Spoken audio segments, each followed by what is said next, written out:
तिथं सुद्धा आम्ही रोहितदादा पवारांच्या नेतृत्वाखाली सरकारला सुलकी पुढं करून सोडल्याशिवाय राहणार नाही.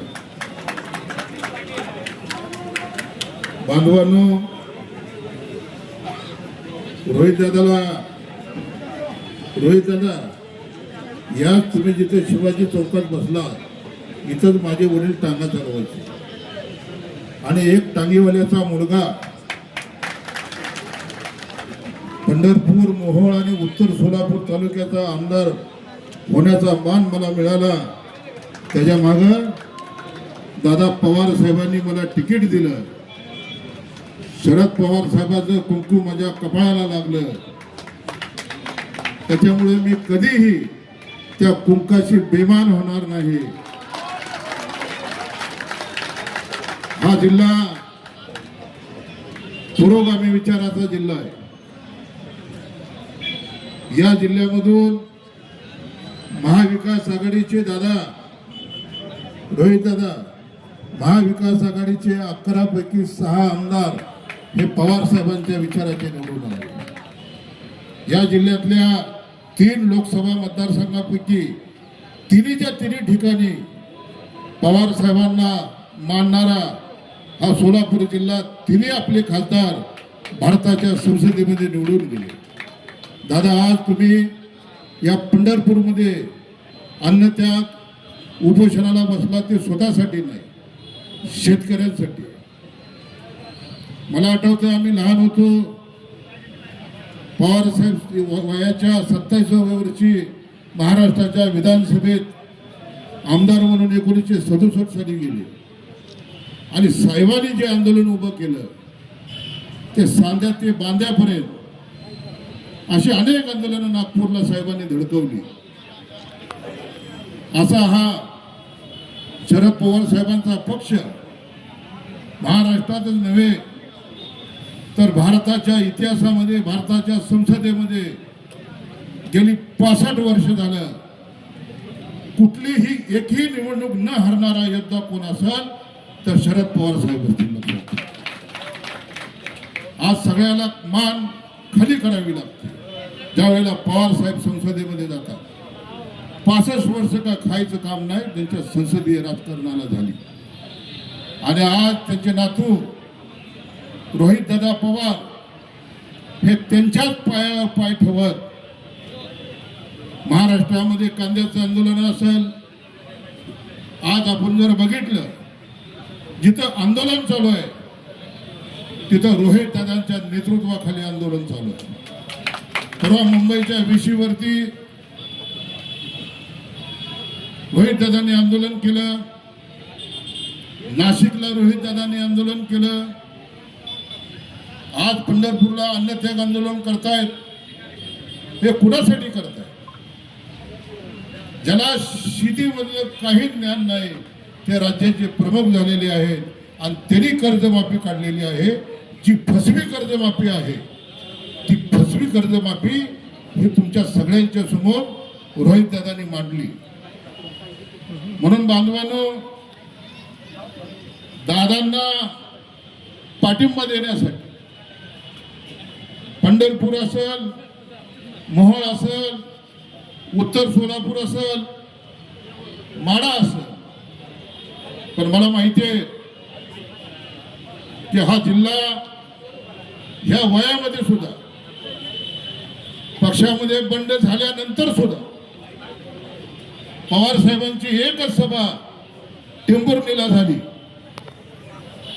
आणि या जिल्ह्यानं प्रचंड मोठ्या प्रमाणामध्ये शरद पवार साहेबांवर प्रेम केलं.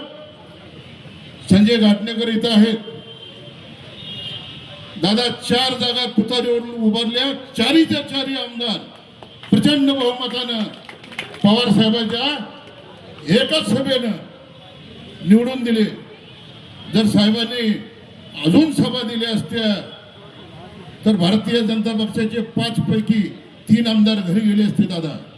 कारण या जिल्ह्यानं जेवढं तुमच्या पुणे जिल्ह्यानं पवार साहेबांवर प्रेम केलं नाही त्याच्या 10 पटीनं रोहितदादा हा सोलापूर जिल्हा हा पवार साहेबांवरती प्रेम करणारा जिल्हा आहे. साहेब मंत्रिमंडळात पहिल्यांदा मंत्री झाले त्यावेळेस सोलापूर जिल्ह्याचे पालकमंत्री झाले. पुण्याचे पालकमंत्री नाही झाले, सोलापूर जिल्ह्याचे पालकमंत्री झाले. म्हणून बांधवांनो, हे आंदोलन अत्यंत उग्र रूपात आपल्याला करावं लागेल. बाबासाहेब आंबेडकरांच्या संविधानानं लोकशाही पद्धतीनं आंदोलन करण्याचा अधिकार आम्हाला दिलेला आहे. आंदोलन आमचं दडपण्याचं कुठलंही कारण नाही. प्रशासनाला सुद्धा इशारा देतो, आमच्या हातामध्ये बाबासाहेब आंबेडकरांचं संविधान आहे आणि संविधानाप्रमाणे रोहित दादा त्यांच्याबरोबर आम्ही या आंदोलनामध्ये अन्नत्याग आंदोलनामध्ये सहभागी आहोत. चुकून सुद्धा गडबड करण्याचा प्रयत्न करू नका, आता गाठ आमच्याशी एवढं लक्षात ठेवा. शेतकऱ्यांसाठी हे आंदोलन आहे, बळीराजासाठी हे आंदोलन आहे. भारत हा कृषी प्रधान देश आहे. भारत हा 70% शेतकरी हे भारतामध्ये शेतीवरती अवलंबून आहे. त्याच्यामुळे शेतकऱ्याला डबसायसाठी तुम्ही मागे लागू नका. लाईटांची प्रश्नामध्ये अभिजिताबा तुम्ही बोलला बरोबर, सरकारकडे लाईटच नाही. परळीचं औष्णिक केंद्र बंद पडलेलं आहे, कोयना धरणामधलं विद्युत प्रकल्प बंद पडलेला आहे आणि त्याच्यामुळे सरकारकडे लाईट नाही. पण सरकार हे मान्य करायला तयार नाही की आमच्याकडे लाईट नाही. म्हणून 8 तास, नंतर 6 तास, नंतर 4 तास, नंतर 2 तासावर आली. या सोलापूर जिल्ह्यामध्ये 3 वेळेला दादा प्रचंड मोठ्या प्रमाणामध्ये पूर आला. माझा मोहोळ तालुक्यामध्ये तर 100 वर्षात पूर आला नाही असा पूर आला. गावाच्या गावं वाहून गेली. 40 ते 50 गावं पुराखाली गेलेली होती.